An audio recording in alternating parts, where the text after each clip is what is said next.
Welcome everyone. I'm Prasad Seth. I'm super excited to be here today. As we all know, coronavirus is already a global pandemic. Many software developers and IT professionals in general have already turned to work from home mode as the official guidelines is to stay home. There has been a large amount of change over the last couple of months due to the impact of COVID-19 on in-person events. As I have spent much of my last 6 years in either building, running, and being involved with community events, I thought I would share some of the tips and insights I have gained over this time on what you need to consider for going online. Today, I will talk about changing face of developer communities in the time of COVID-19, in which I will tell you how to transition from in-person open source events to virtual events and also about starting and scaling open source communities during the coronavirus season. It all draws upon from my personal experiences and from observing how other communities are tackling this issue. I'm Prasad Seth. I'm a passionate community builder, a tech speaker, tech evangelist, and a software developer. I'm passionate about evangelizing tech, meeting new developers, and helping in solving their problems. I've been a part of global communities, startups, and upskilling initiatives. I've personally seen the impact of my programs on thousands of people across multiple cities. Most of the tech companies have now figured out that building a community is very important because it helps them in spreading the use of their softwares or platforms. From many years, developers have always been community minded. According to the Evans Data Corporation survey, around 31% of developers say that they have improved the code quality when actively involved in a community. And around 77% of developers say that they have experienced reduction in time to implementation when actively involved in a community. And now, due to the pandemic, as more developers are spending more time online, we can say that hosting virtual events is the new normal. So let me first tell you some of the major benefits of hosting virtual events. First, it costs nothing. With a virtual event, organizers tend to save on logistical costs such as venue rental or other hospitality expenses such as food and refreshments, insurance, accommodation, which is of course applicable for a multi-day event such as a conference, and many other costs involved in organizing an in-person event. And if you are thinking about accessibility, then virtual events are more accessible than in-person events, with all the captioning and ease of attending from the comfort of your own setup. Virtual conferences can be quite powerful and scale to many thousands of attendees that would be very difficult to gather in person. And yes, online meetups and roundtables give your members an opportunity to have intimate discussions from the comfort of their home. Another important thing, you can now expand your meetup to a wider geography since physical barriers are not an issue.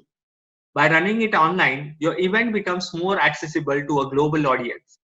Organizers can now combat space constraints which they face while organizing in person events. So, by choosing a platform suitable for your event, you will be able to potentially house a bigger audience without the limitations of a physical space constraint. I feel online events are great to drive inclusivity. In person events usually take place in the evenings or at weekends and at venues that aren't always accessible to all. Such arrangements exclude people who face logistical or cultural difficulties in attending meetups. In online events, people can tune in from anywhere. On top of that, live captioning helps people who struggle with accents and speed of speech from various speakers, and thus your event can reach wider audience. Online events can have much wider reach than in-person events. Think of all the members you miss at in-person events because of schedules and budget costs. Think of students and international members. For example, one of the Global Developer Summit gathered around 1,000 people in person last year. They had spent hundreds of thousands of dollars on the event and worked on it year round. Now they are hosting a global summit, which will be free virtual conference, and it's estimated that they will have well around 3,000 people in attendance. And they have put this event together in just 1 month. But if you think from numbers standpoint, companies are able to drive more and more leads and grow their audience much more quickly than they do with an in-person event. So when a company allows the community to host virtual events, they can actually scale up a massive virtual content program quite fast. Now let me tell you how one can seamlessly switch from in-person events to virtual meetups. It is important to know that not all online event platforms are created equally, and not all will have the ability to host the event you want to run. So make sure you know exactly what functionality and support your platform provider offers, and find out the benefits and cons of each platform. Know your target audience, the demographic, how tech savvy they are, how familiar they are with newer technologies. All these will help you as an organizer to determine which platform to use. So choose a right platform for quick turnarounds and interactivity. And once you have decided a right platform, it is equally important to have a great moderator. Basically, someone who is welcoming and can foster an engaging and open atmosphere online. And not only the platform and moderator, focus on demand as well. I would recommend to think about where your on demand content will sit, how accessible it will be to rest of the community, and how you want to drive awareness of that great content sitting online. For events, you can now easily invite an overseas expert. This will help you to bring new expertise to local audiences, which you cannot do as easily with in-person events. And remember to be very kind about the time zone accommodations. Virtual meetups make it so much easier for your overseas experts to start connecting with local audiences. For example, at an in-person event, a speaker has time to meet a maximum of 15 people during the pizza time, while at virtual events, many people can direct message the speaker on a question that they have, or start saying hi on social media, and the relationship continues from there. With virtual events, it is important to think about carbon savings as well. And don't forget to include carbon savings into your success measures. By measuring carbon savings, you set good foundation for virtual meetups to become more of a norm as a long-term green initiative even after this pandemic fades out. Next, I'm going to tell you some of the guidelines to host a virtual event. It's not simple to host a virtual event. There are a lot of things to prepare for a virtual event. This is what I do before an online meetup. The most important thing is whenever you publish an event, your community members should be informed by email. And a good practice is to publish the event minimum 2 weeks before the event. You can publish the event on Meetup or any other platform you usually publish events on. After publishing the event, promote the event via a regular channel such as Twitter, LinkedIn, or anything else like a regular in-person event. If you are hosting an event with a partner, ask them to promote the online meetup. And due to any unavoidable circumstances, if you happen to cancel your event, you must notify about it to all the registered attendees. In the email and in event details as well, make it clear where to register for the online event. There may be technical challenges for your attendees. Make sure to give plenty of time and plenty of guidance on how to get set up with your tools and technology. You can also create content and guides specific for your event. And if you have planned the event with a remote employee or external partner, then schedule a 15 minutes guide a few days before, just to make sure the software you are using works for them and they can share the screen. Another most important thing is to set the ground rules. For group calls and discussion groups, set ground rules upfront about what the format will be, when to speak, and how to contribute. So you don't get a lot of people trying to talk over each other and everyone has a chance to contribute. You'll also want to set ground rules for any chat spaces you create about what people can or can't use those spaces for. They can quickly devolve into promotions and negativity if you don't have the rules in place. And the most important thing when it comes to event is planning. You should do your best to allow around 3 weeks before publishing the event for planning and preparing your event.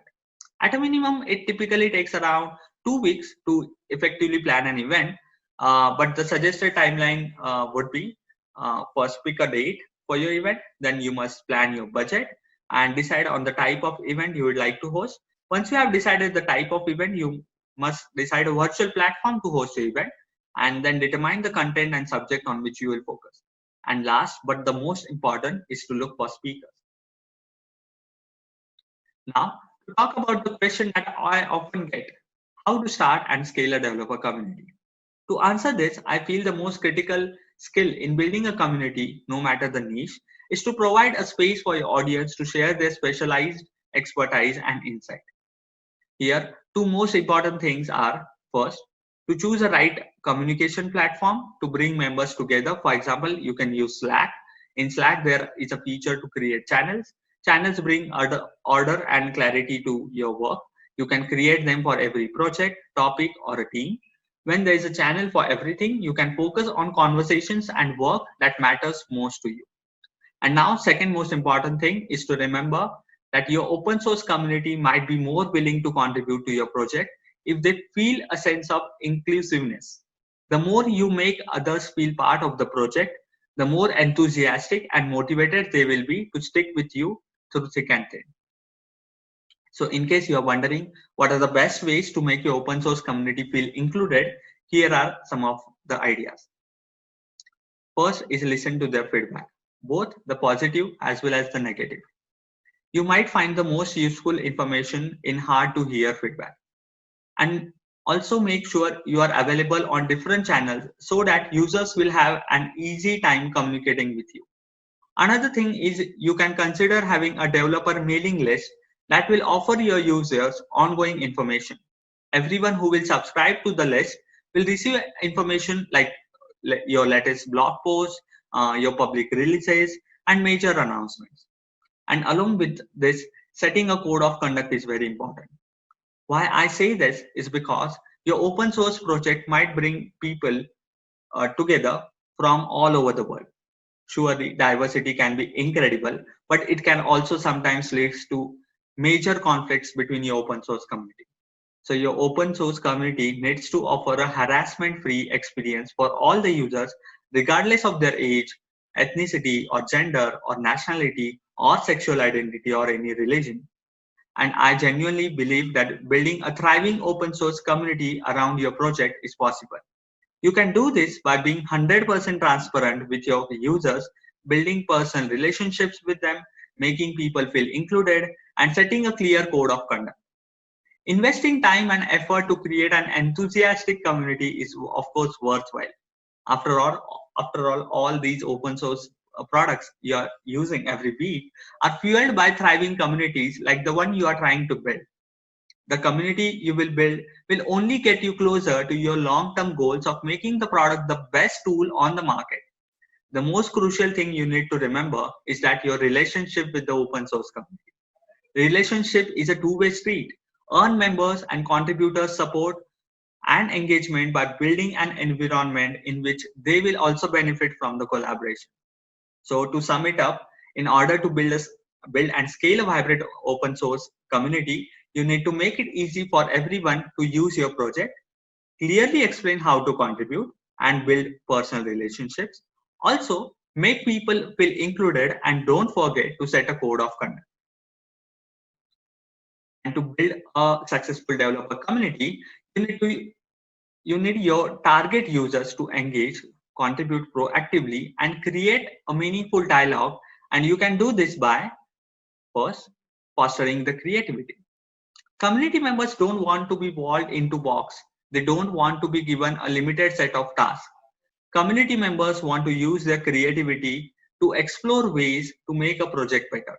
They want to express ideas and have an open dialogue around those ideas. The best open source projects have an open creative environment, I would say, but a clear method in which work gets done.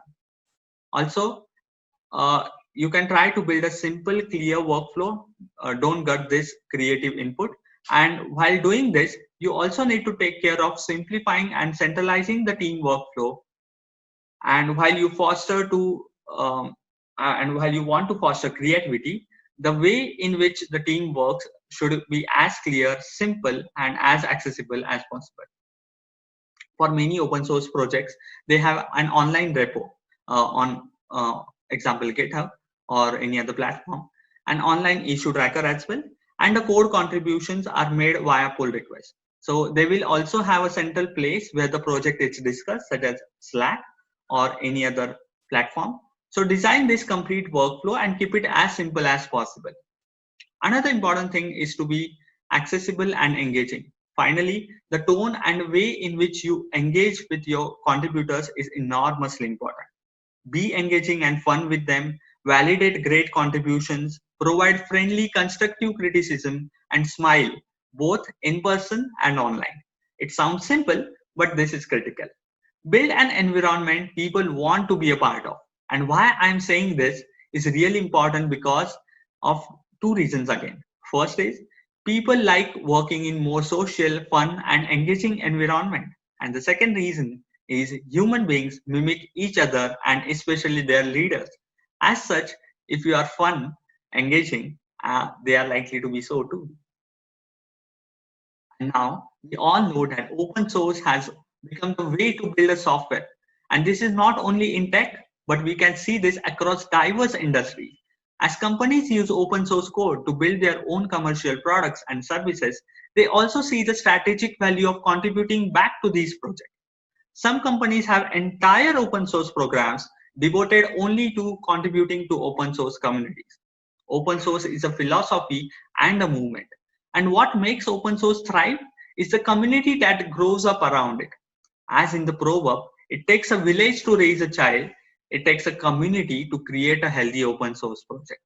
All the participants in an open source ecosystem have the opportunity to shape and improve the software. Users can identify features they need and contribute code upstream. Everyone has a chance to make a difference. An open source project has the best chance of growing into a successful ecosystem if the entire community around it takes an active role. This includes everyone from code contributors to users to documentation and content writers and integrators. In the open source world, community is not a construct defined by physical location. It's defined by sharing attitudes, sharing interests, and goals. There are no arbitrary boundaries of company, country, or even language. People from all the backgrounds with diverse perspectives can participate. And yes, this diversity is what makes a healthy community thrive. Diversity of thought, diversity of experience, and diversity of opinions make us stronger by presenting us opportunities to solve problems collaboratively. Encourage your community members to be kind when interacting with each other. Strive to make everyone in the community feel welcome, regardless of their background or how much they contribute.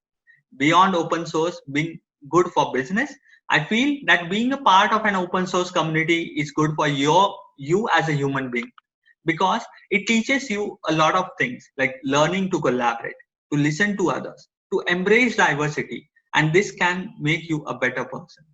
Over the time, as more people become part of the community around your open source project, the potential for accelerated problem solving expands even further. When so many people are investing or have been investing in the outcome and in the continued innovation around it, a community-led open source project has a greater chance of success. And I feel a good example to give one such open source community is the Spinnaker open source community. Spinnaker, as we all know, is a free and open source continuous delivery software platform. Spinnaker open source software project was started by Netflix. Now it thrives on the contributions of the broader DevOps community who have adopted it as a continuous delivery tool. So Spinnaker is basically a project which is owned and run by the community through a structure of appointed roles. So that's it from me today. So I hope these learnings are helpful to you. But one thing I'm sure of, community always has and always will be critical to humans. Whatever the format, online or offline, people will get extremely creative in finding ways to connect with each other. So keep building the community, keep experimenting, stay positive for your communities, and just keep showing up. Thanks a lot, Spinnaker Summit, for giving me this wonderful opportunity to talk on such an amazing platform. Kudos to all the event organizers for taking all the efforts and organizing such an informative and insightful conference. Every year, Spinnaker Summit brings together a thriving global community of software collaborators. And what I loved about this year is that Summit is taking real action and building together to solve real problems which our enterprises are facing. It's really heartening to see the work that Spinnaker Summit and its sponsors are doing to enable this. So I would actually like to give a round of applause to all the organizers of Spinnaker Summit. And I'm going to soon have a blog post up with some more resources for community managers on my blog. And as always, I'm happy to talk to people, happy to receive DMs, and I hope to talk to you all soon. So until then, stay healthy and take care.